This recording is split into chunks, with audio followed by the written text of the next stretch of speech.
ಮುಂಬರುವಂತಹ ಮಂಡಲ ಮಹೋತ್ಸವದ ಸಂದರ್ಭದಲ್ಲಿ ಅರವನ ಸೇರಿದಂತೆ ಪ್ರಸಾದಗಳ ತಯಾರಿಕೆಗೆ ಇನ್ನು ಮುಂದೆ ಹೊರಗಿನಿಂದ ತುಪ್ಪವನ್ನ ಖರೀದಿಸದಿರಲು ನಿರ್ಧರಿಸಲಾಗಿದೆ ಎಂದು ತಿರುವಾಂಕೂರು ದೇವಸ್ವಂ ಮಂಡಳಿಯ ಅಧ್ಯಕ್ಷ ಕೆ ಜಯಕುಮಾರ್ ತಿಳಿಸಿದ್ದಾರೆ. ಮಾಧ್ಯಮಗಳೊಂದಿಗೆ ಮಾತನಾಡಿದ ಕೆ ಜಯಕುಮಾರ್, ಶಬರಿಮಲೆಗೆ ಆಗಮಿಸುವ ಭಕ್ತರು ಅಗತ್ಯಕ್ಕಿಂತ ಹೆಚ್ಚಿನ ಪ್ರಮಾಣದಲ್ಲಿ ತುಪ್ಪವನ್ನ ಕಾಣಿಕೆಯಾಗಿ ತರ್ತಿದ್ದಾರೆ. ಹೀಗಾಗಿ ಭಕ್ತರು ನೀಡುವ ತುಪ್ಪವನ್ನಷ್ಟೇ ಪ್ರಸಾದ ತಯಾರಿಕೆಗೆ ಬಳಸಲು ಮಂಡಳಿ ತೀರ್ಮಾನಿಸಿದೆ. ಹೊರಗಿನಿಂದ ತುಪ್ಪ ಖರೀದಿ ಬಂದ್ ಮಾಡಲು ದೇವರೇ ನಮಗೆ ಈ ದಾರಿ ತೋರಿಸಿದ್ದಾನೆ ಎಂದು ಹೇಳಿದರು.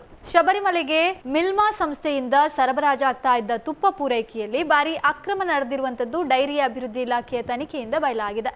ಸುಮಾರು 1.5 ಲಕ್ಷ ಲೀಟರ್ಗೂ ಹೆಚ್ಚು ಕಳಪೆ ಗುಣಮಟ್ಟದ ತುಪ್ಪ ದೇವಾಲಯಕ್ಕೆ ತಲುಪಿದ್ದು, ಇದರಿಂದ ಮಿಲ್ಮಾಗೆ 85 ಲಕ್ಷಕ್ಕೂ ಅಧಿಕ ನಷ್ಟ ಆಗಿದೆ ಎಂದು ವರದಿಯಲ್ಲಿ ಉಲ್ಲೇಖಿಸಲಾಗಿದೆ. ಈ ಕುರಿತು ಕ್ರೈಂ ಬ್ರಾಂಚ್ ತನಿಖೆ ನಡೆಸುವಂತೆ ದೇವಸ್ವಂ ಕಾರ್ಯದರ್ಶಿ ಸರ್ಕಾರಕ್ಕೆ ಶಿಫಾರಸನ್ನ ಮಾಡಿದ್ದಾರೆ. ಈ ವಿಷಯ ಹಾಗೂ ಮುಂದಿನ ತನಿಖೆಯ ಕುರಿತು ದೇವಸ್ವಂ ಮಂಡಳಿಯ ಸಭೆಯಲ್ಲಿ ಚರ್ಚಿಸಿ ಸೂಕ್ತ ನಿರ್ಧಾರ ಕೈಗೊಳ್ಳಲಾಗುತ್ತದೆ ಎಂದು ಜಯಕುಮಾರ್ ಸ್ಪಷ್ಟಪಡಿಸಿದ್ದಾರೆ.